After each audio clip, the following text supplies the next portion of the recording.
Steve, you're up 5 with about 8 minutes left. What did you see happening there down the stretch? Was it maybe a case of your guys wearing out a little bit after playing so hard for so long? Felt like a couple of offensive rebounds for them turned into threes. I think Edwards had one out of the corner. Reed, there was a big sequence where Jimmy had a shot at the rim. Looked like he was going to convert it. Looked like he might have gotten fouled, but and then they went the other way, got an offensive board, and Reed hit the three from the corner. I thought that was the sequence that really shifted the game and the momentum. So 13 offensive boards for them, 26 points. That was a big factor in the fourth. Draymond's 6 fouls obviously played a major factor, and I think 2 of them were challenged, one by you, one by them, and then obviously the 6-1 late. What did you see there, and just what did you think of his game overall? Yeah, we felt pretty strongly that the one on the I think it was his fourth on the block. They called the block. It looked like Randall went through his chest, and so we felt pretty good about challenging it. Plus, it was his fourth, but obviously we didn't get the call, and that's part of the game. But Randall was great, and the foul trouble, and the 6-1 was a tough one. That didn't feel great looking at the replay, but it is what it is, and they outplayed us in the fourth, and they deserve to win. How would you describe Jimmy Butler's play tonight? He said if he needs to go score 40, he might be able to do it. Did you see him carrying an extra load in this, and what it was like watching? Jimmy was incredible. I mean, he really controlled the game for us, and put us in a position to win, and we just couldn't close it out. But he was brilliant all night. Did J.K. figure something out last game? Obviously tonight he's got 30 points. I'm sorry? Jonathan Kuminga, just what do you think of his performance tonight? Oh, he was brilliant. J.K. Played one of the best games of his life. It was fantastic to see, and you can see how necessary he is in this matchup, especially without Steph. We're having a tough time getting free, and he's obviously capable of giving us some points, getting to the rim, and I thought he was fantastic. I've said it a couple times to you guys. I've just been impressed with the way he's handled things the last couple of weeks, with the way he's stayed ready and put in the work, and it paid off tonight. We know Brandon does so many things well besides scoring. He led the team in rebounds tonight, but just how much do you need his offense and his scoring, especially with Steph out? Well, if things bounce the other way and we're in here with a win, nobody cares that he didn't score a lot. So when the game goes in one direction or the other, it's easy to kind of look at different stats or different things. BB's not a big scorer. He's a basketball player. He does a lot of great things out there. Thought he played really well tonight. The shots didn't go, but I'm confident that they'll go in Game 4. You mentioned pregame you have to win the game with your defense. Just overall, what do you think about the collective team defense tonight? Yeah, the team defense was really good. I mean, we held them to 102. That's a pretty good number. But Randall and Edwards really both got going in the second half, and that was the key. We couldn't quite contain them, especially in the fourth, and that was the difference. Steve, what's going to have to go right for you on Monday to kind of make sure you don't go back to Minneapolis?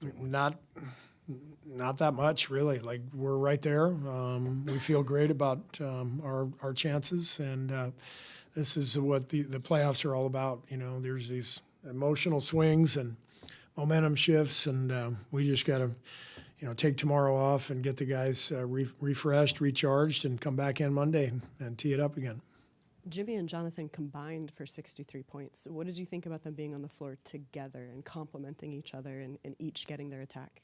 Yeah, I mean, they played great. I mean, we had combinations out there that probably hadn't been out there the entire season, starting Trace and playing the groups together that we did. But I think we found some good combinations, and Jimmy and Draymond were both fantastic and obviously played a lot of minutes together and did a great job.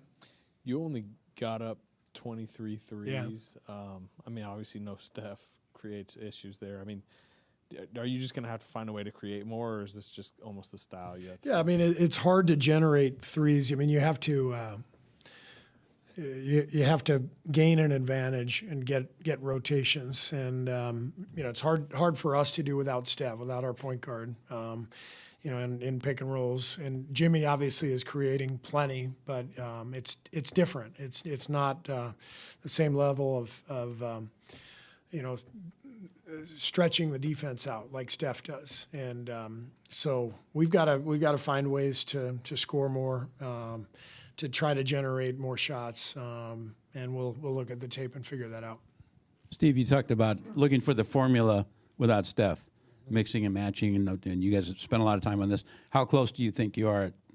Really close. Yeah, really. I felt good about the way the game went tonight. We just couldn't close it out, and again, give them credit. They made all the plays in the fourth, and Randall and Edwards really got going, and we couldn't quite overcome them once we got down. But we controlled much of that game, and up 6 or whatever it was, 8 minutes to go. I liked where we were. We just couldn't finish. So the formula looks good. We'll have some adjustments to make, but I like the matchup. I like what we're doing. Steve, beyond his scoring, what about the way Jonathan played? It seemed like a couple times he cut to the basket off the ball to get passes. Yep. And I know you talked about him figuring it out back in January. Do you feel like you saw that? And how difficult is that given how little he's played recently? Yeah, I mean, like I said, he's kept himself ready. He's done a great job of working on his conditioning, playing in the the low minute games, and didn't play a whole lot in the Houston series, but he's clearly finding his groove and his rhythm now, and just in time. Steve, you mentioned their offense getting going in the second half. What impact does Draymond picking up the fourth foul and then the sixth foul have on that? That was huge. That was a really big deal. So it's part of the game. Foul trouble, injuries, all that stuff. None of it matters. You have to find a way. Did you notice them attacking you differently with him? Sorry? Did you notice them attacking differently with him off the court? No. Steve, you mentioned earlier that you got to manufacture more offense, but with Steph out, obviously you went a lineup that had two non-shooters, and Brandon is struggling right now. Where do you find the offense from if Buddy's not making shots? Where does it come from? Well, that's the trick. We've got to put our best two-way lineups on the floor. I think we're going to win the series with defense. We're not going to beat them in a skill game. If we have to get stops to win the series. Without Steph, obviously, we're a totally different team. And so, if we can get stops and run, create some offense off of our defense, that's part of the formula. Julius Randle has taken a very different role in this series versus past series and past games. He's taking a lot more ball handling and a lot more passing. I think he's averaged 11 assists the last 2 games. How are you planning on adjusting to make sure that his passing impact doesn't? Well, we'll watch the tape tomorrow and figure it out, and then we won't tell you. So we'll save that for Monday. Thanks, Coach.